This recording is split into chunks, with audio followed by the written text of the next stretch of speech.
আসসালামু আলাইকুম। শুরু করছি রবীন্দ্রনাথ ঠাকুরের লেখা উপন্যাস শেষের কবিতা, পর্ব 17, অন্তিম পর্ব। কলকাতার কলেজে পড়ে জ্যোতিশঙ্কর। থাকে কলুটোলা প্রেসিডেন্সি কলেজের মেসে। অমিত তাকে প্রায় বাড়িতে নিয়ে আসে, খাওয়ায়, তার সঙ্গে নানা বই পড়ে। নানা অদ্ভুত কথায় তার মনটাকে চমকিয়ে দেয়। মোটরে করে তাকে বাড়িতে নিয়ে আসে। তারপর কিছুকাল জ্যোতিশঙ্কর অমিতর কোনো নিশ্চিত খবর পায় না। কখনো শোনে সে নৈনিতালে, কখনো উটকামণ্ডে। একদিন শুনল অমিতের এক বন্ধু ঠাট্টা করে বলছে সে আজকাল কিটিমিটের বাইরেকার রংটা ঘুচাতে উঠে পড়ে লেগেছে। কাজ পেয়েছে মনের মতো বর্ণান্তর করা। এতদিন অমিত মূর্তি গড়বার শখ মেটাত কথা দিয়ে। আজ পেয়েছে সজীব মানুষ। সে মানুষটিও একে একে আপন উপকার রঙিন পাপড়িগুলো খসাতে রাজি। চরমে ফল ধরবে আশা করে। অমিতর বোন লিসি নাকি বলেছে যে কেটিকে একেবারেই চেনা যায় না, অর্থাৎ তাকে নাকি বড্ড বেশি স্বাভাবিক দেখাচ্ছে। বন্ধুদের যে বলে দিয়েছে তাকে কেটকি বলে ডাকতে। এটা তার পক্ষে নির্লজ্জতা। যে মেয়ে একটা ফিনফিনে শান্তিপুরে শাড়ি পরত সেই লজ্জাপতির পক্ষে জামা সেমিজ পরারই মতো। অমিত তাকে নাকি নিভৃতে ডাকে কেয়া বলে। এ কথাও লোকে কানাকানি করেছে যে নৈনিতালের সরোবরে নৌকো ভাসিয়ে কেটি তার হাল ধরেছে। তার অমিত তাকে পরে শোনাচ্ছে রবি ঠাকুরের নিরুদ্দেশ যাত্রা। কিন্তু লোকে কি না বলে। জ্যোতিশঙ্কর বুঝে নিল অমিতের মনটা পাল তুলে চলে গেছে ছুটি তত্ত্বের মাছ দরিয়ায়। অবশেষে অমিত ফিরে এলো। শহরের রাষ্ট্র কেতকির সঙ্গে তার বিয়ে। অথচ অমিত নিজ মুখে একদিনও জ্যোতি এ প্রসঙ্গ শোনেনি। অমিতর ব্যবহারেও অনেকখানি বদল করেছে। পূর্বের মতোই জ্যোতিকে অমিত ইংরেজি বই কিনে উপহার দেয়। কিন্তু তাকে নিয়ে সন্ধ্যাবেলায় যে সব বইয়ে আলোচনা করে না। জ্যোতি বুঝতে পারে আলোচনার ধারাটা এখন বইছে এক নতুন খাদে। আজকাল মোটরে বেড়াতে সে জ্যোতিকে ডাক পারে না। জ্যোতির বয়সে এই কথা বোঝা কঠিন নয় যে অমিত নিরুদ্দেশ যাত্রার পার্টিতে তৃতীয় ব্যক্তির জায়গা হওয়া অসম্ভব। জ্যোতি আর থাকতে পারল না। অমিতকে নিজেই গায়ে পড়ে জিজ্ঞেস করলো, অমিতদা, শুনলুম মিস কেতকি মিত্রের সঙ্গে তোমার বিয়ে? অমিত একটুখানি চুপ করে থেকে বলল, লাবণ্য কি এই খবর জেনেছে? না, আমি তাকে লিখিনি। তোমার মুখে পাকা খবর পাইনি বলে চুপ আছি। খবরটা সত্যি, কিন্তু লাবণ্য হয়তোবা ভুল বুঝবে। জ্যোতি হেসে বলল, এর মধ্যে ভুল বোঝার জায়গা কোথায়? বিয়ে করো যদি তো বিয়েই করবে, সোজা কথা। দেখো জ্যোতি, মানুষের কোনো কথাতেই সোজা নয়। আমরা ডিকশনারিতে যে কথা এক মানে বেঁধে দেই, মানব জীবনের মধ্যে মানেটা 7খানা হয়ে যায়, সমুদ্রের কাছে এসে গঙ্গার মতো। জ্যোতি বলল, অর্থাৎ তুমি বলছো বিবাহ মানে বিবাহ নয়? আমি বলছি বিবাহের 1000খানা মানে। মানুষের সঙ্গে মিশে তার মানে হয়। মানুষকে বাদ দিয়ে তার মানে বের করতে গেলেই দ্বাধা লাগে।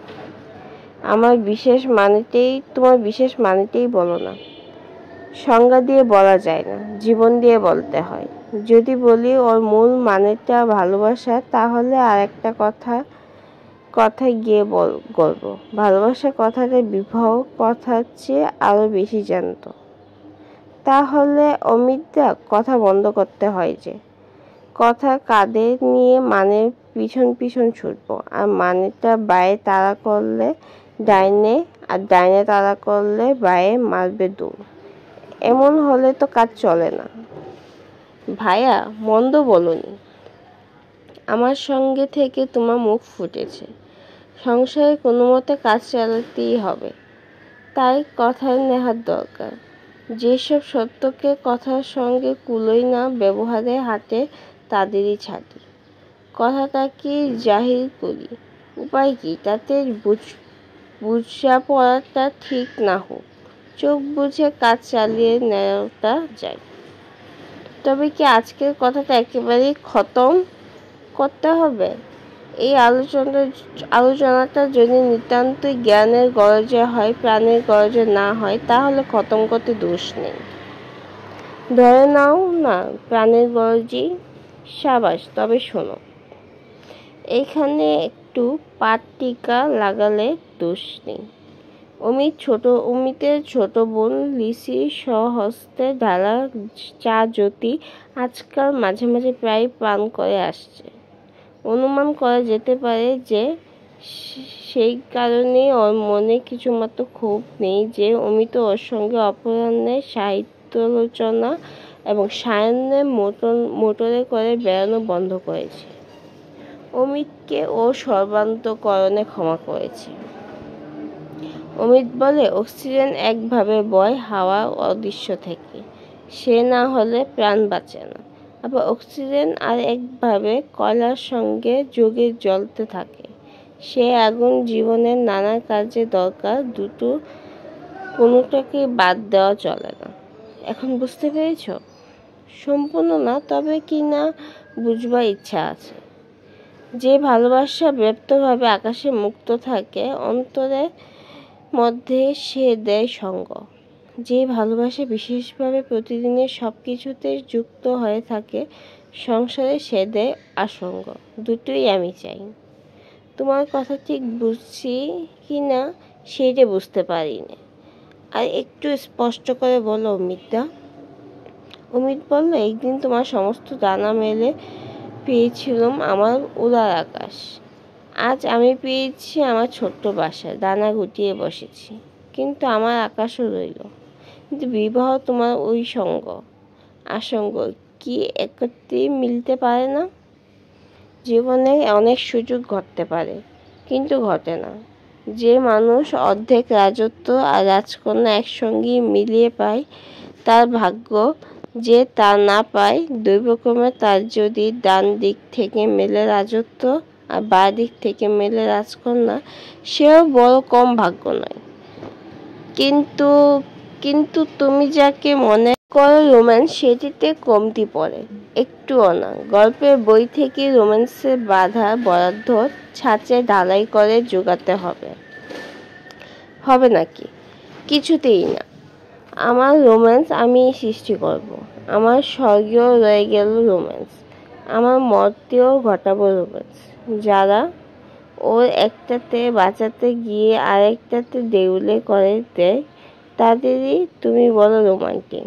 তারা হয় মাছের মতো জলে সাঁতার দেয়, নয় বেড়ালের মতো ডাঙায় বেড়ায়, নয় বাদুড়ের মতো আকাশে ফেরে। আমি রোম্যান্সের পরম হংস।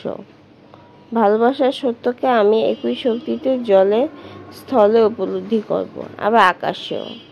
নদীর চরে রইল আমার পাকা দখল। আবার মানুষের দিকে যখন যাত্রা করব, সেটা হবে আকাশের ফাঁকা রাস্তায়। জয় হোক আমার লাবণ্য, জয় হোক আমার কেতকী, আর সব দিক থেকেই ধন্য হোক অমিত রায়। জ্যোতি স্তব্ধ হয়ে বসে রইল। বোধ করি কথাটা তার ঠিক লাগলো না।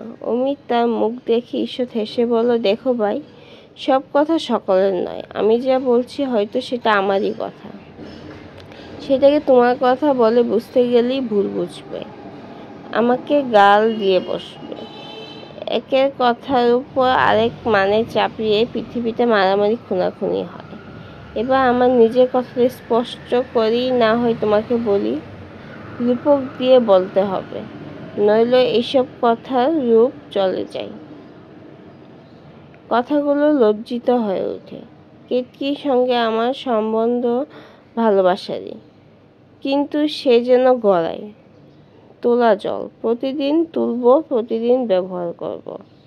আর লাবণ্যের সঙ্গে আমার যে ভালোবাসা, সে রইল দিঘি, সে ঘরে আনবার নয়, আমার মন তাতে সাঁতার দেবে।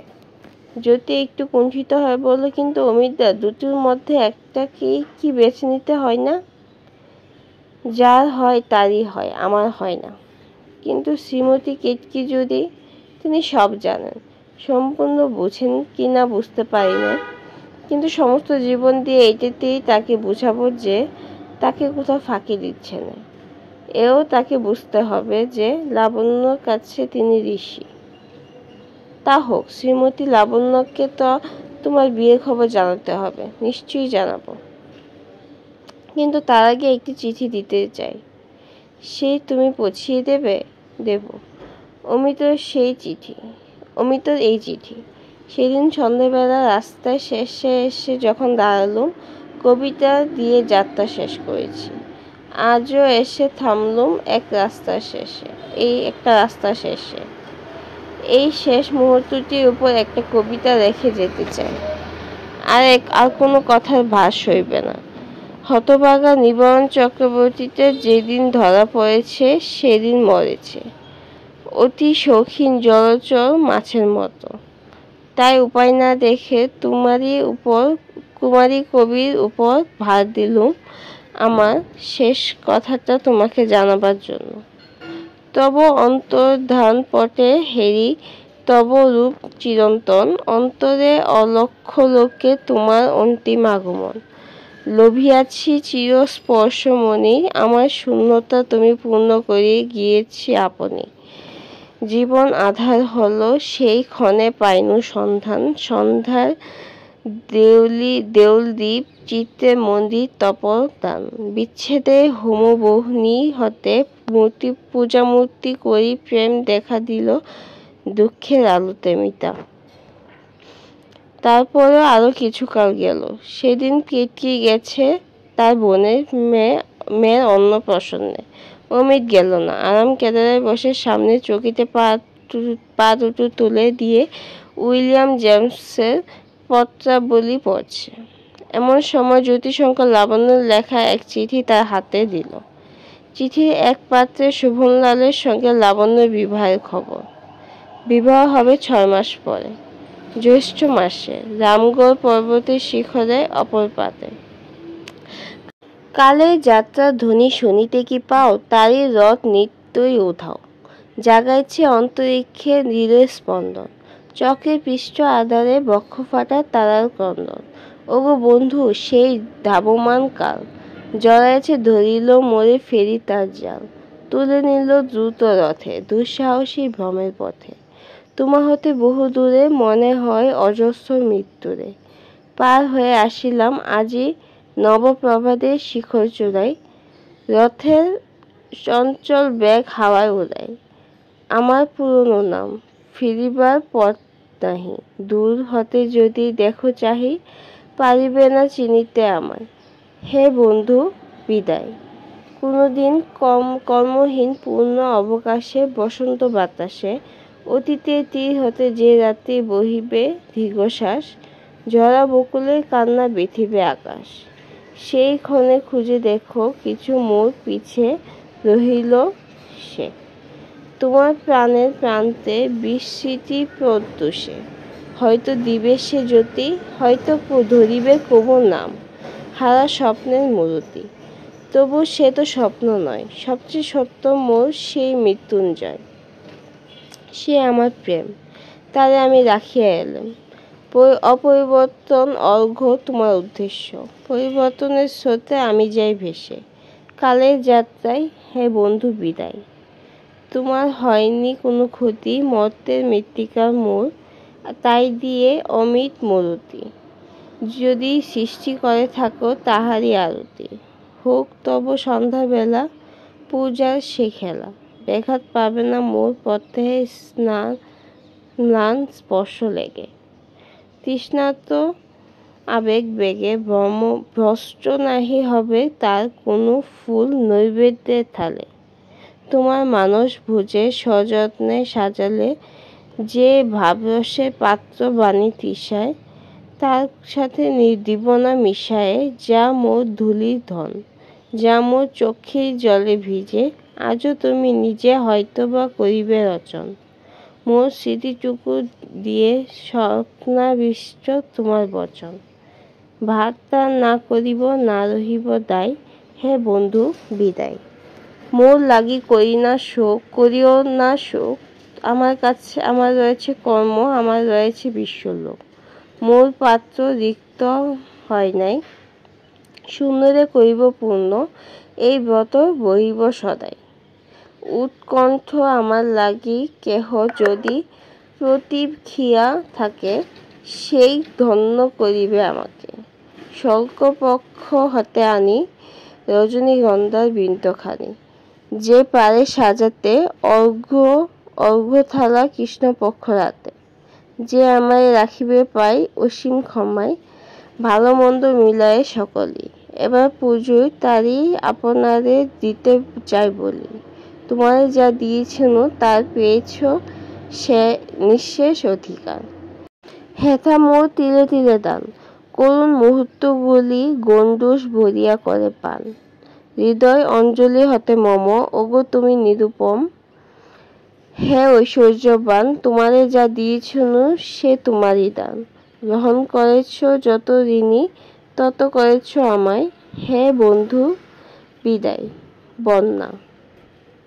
এখানেই শেষ করছি রবীন্দ্রনাথ ঠাকুরের লেখা উপন্যাস শেষের কবিতার অন্তিম পর্ব, পর্ব 17।